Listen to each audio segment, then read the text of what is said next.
Well everyone, it's my lunch break and I've got my table full of crap here working on my 2200 watt pure sine inverter, the power bright 2200 watt one. The 1500 was working as I demonstrated in my last little video, and this is the 2200 and it's really getting to be a pain. It's a rather expensive inverter, so I don't just want to throw it away. I do want to try to fix it, so I'm kind of forcing myself to work on it here every now and then. But it looks like I may have just found the problem. Let me back up a little bit. I don't want to move this around too much because the cables might get broken inside, but this is one where I replaced all of these transistors along the side because they were all fried. I replaced the drive circuitry in here, which you probably can't see very well, but a couple of these plus a resistor that I later found out was bad. This drive IC, I did order that and I replaced that. And I messed with this for quite some time, trying to figure out exactly what was wrong, using different power supplies and different equipment that I'm not showing you here, so I apologize for not recording it all, but it really is a pain to record things sometimes, so I didn't. And I was just poking around here today, trying to figure out if I could find what else is wrong, since I can't find anything wrong with this portion of it. That's where I thought the problem was, and now I'm not so sure. And I did just find that this rectifier bridge is bad, and possibly that's all I need to fix now, now that I have the input stage working. It does look like there was some earlier rework in here, like here I didn't do that, other miscellaneous things. But this here is one of the 4 simple diodes that form the rectifier bridge, and let me zoom in a little bit. So up here are the 4 diodes that form the rectifier bridge. The high voltage DC supply switches through the transformers, comes through these rectifiers and dumps into these big output caps here. And I took 2 of the transistors out, left 2 of them in, and it looks like one of these 2 that I took out is shorted. And the inverter certainly can't work without it, so I'm hoping that's the problem. Now, these I didn't actually check initially because they pretty much never go bad. I've never seen them go bad before. They're extremely cheap, they're not under much stress at all, and there's really no reason why they should fail. In this case, it looks like they failed because they weren't heat sinked properly. Just like that other one, some of these bars here, you can see that they're over tightened and bent. In the case of these, I took them off already, but they were over tightened, and the heat sinks were pulled away from this big extruded aluminum heatsink over here. I think they just overheated and fried. They looked perfectly fine on the outside, but inside well, one of the 4 at least was shorted. So I'm going to see if I can find another diode to put in there. If I can get this thing to stand up, hold on a second. And this here is the bad diode. It doesn't look terribly bad, but it's got thermal goop all over it, so let's clean that off and see if there's any visible damage to it.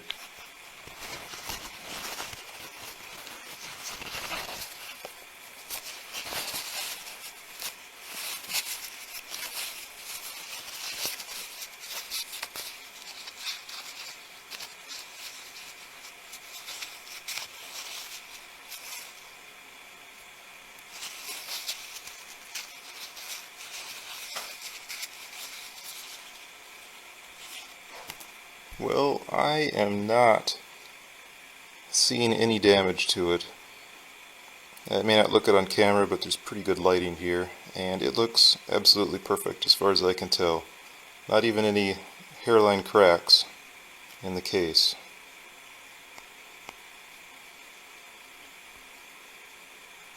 But it does test bad.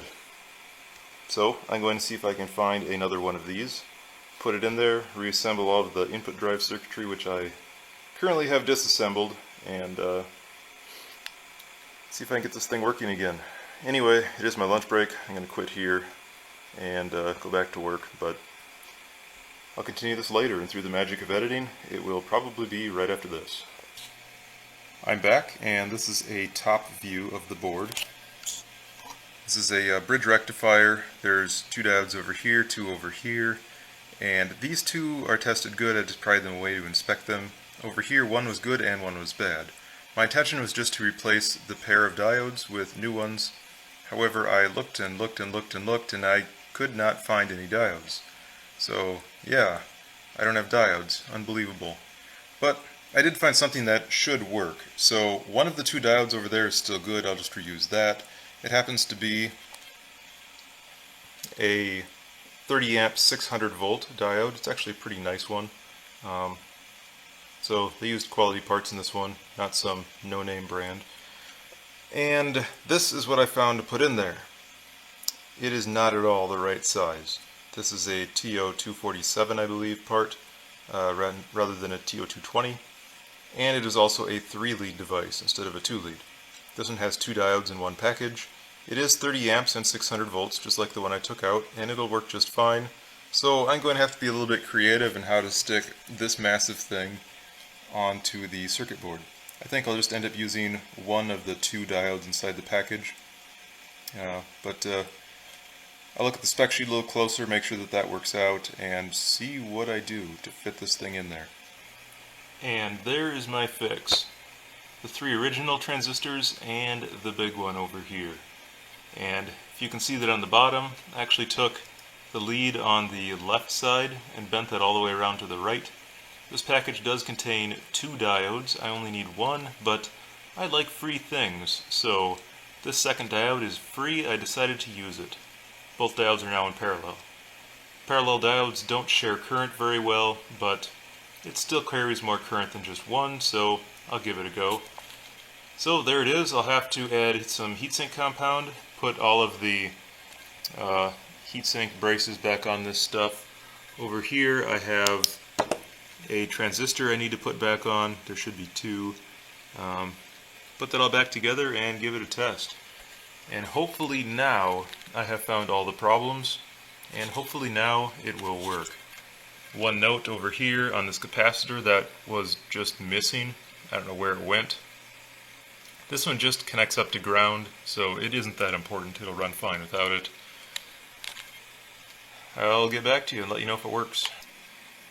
Okay, I have the inverter together enough to test. I screwed the printed circuit board back down. This heatsink is not on the input stage. I had to replace every one of these transistors. They were all bad. Over here on the drive circuitry, the two drive FETs were bad, so I replaced those with these TO220 or TO92 tall packs. There's also a bad resistor that I found later. I had to replace that. The drive IC down here was bad. I had to replace that. These FETs were fine. Over here on the bridge rectifier, there was one bad diode there, so I had to replace that diode. And all of this took me a very long time. I put a lot of effort into this, and I really hope that it works now. I'm crossing my fingers, and I may just give up if it doesn't.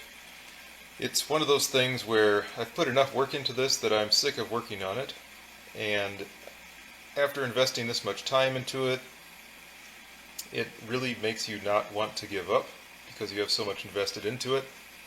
On the other hand, continuing to work on something that doesn't ever function just makes you look like a greater fool every time, so I just hope it works. I have my multimeter hooked up to the output over here. I have a load up onto it, just these light bulbs. I'm not going to load it down too much because in my earlier video you saw these FET smoke, so I don't want that to happen again.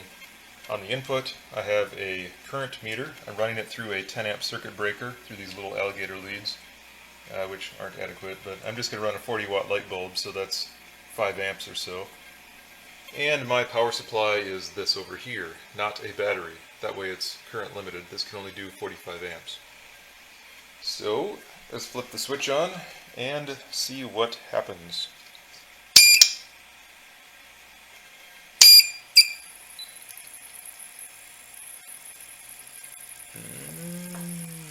The current going in looks okay.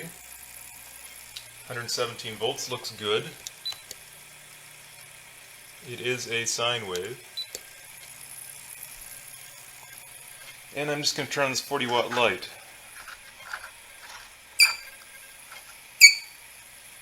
And it's drawing 4 or 5 amps, just like it should. And the voltage is steady. The little chirp is because my input cables aren't heavy enough. Okay, I'm going to shut it off. Discharge the caps.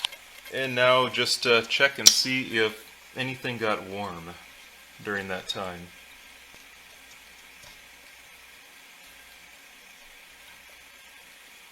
Everything over there is nice and cool. With my infrared thermometer, I'll check this over here. I want to put my finger on it. This is in Fahrenheit at the moment. So that's fine. I was doing HVAC work with it before, and I do all of that in Fahrenheit. Calculations are easier. And checking all of these just with my finger, all of them feel very cold, so there's no heat there really whatsoever. So, very good news. I think I will set this project aside for the rest of the day and just pretend like everything works fine. But I do have to reassemble it all. Oh yeah, I also fixed some of these heat sinks which were bent up pretty badly during the install, which is likely why this one failed in the first place. Anyway, I have to add heatsink compound to all of these, put the heat sinks back on, bolt it all back up. These plus the auxiliary ones that they put over here. Hook up a real battery to it and do some sort of stress test on it and make sure that this thing actually works. I'm still kind of skeptical after all the problems. I wouldn't be surprised if I found some more, but for the moment I'm going to be optimistic, and I'll let you know here pretty quickly whether this works or not. Here is the PowerBright 2200 watt pure sine inverter, mostly put back together. The heat sinks aren't really secured yet, and there's some other details. It's missing the auxiliary heat sinks here as well. But little things like that. And I did test it out. I have it hooked up to these two batteries. It is greater than 2000 watt inverter, so I need at least a couple of batteries. I also have it hooked up to my charger. And for load, I'm just using some light bulbs and electric heater again like before.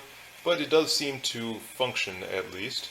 I left these auxiliary heat sinks off here because I wanted to see if any of the components inside got hotter than they should or hotter than others. Everything there seems normal, so I think I'm going to go ahead and put those heat sinks on and actually put this thing together before I do more testing. But these cables, I think they're 4 gauge or so, and they're proving to be inadequate, so haven't really been able to load this thing down fully. I've been able to put about 2000 watts on it briefly, and that seems to work, but I'm going to get this thing hooked up better, put it all together, and we'll do some stress testing. Hopefully it will be fully functional once again.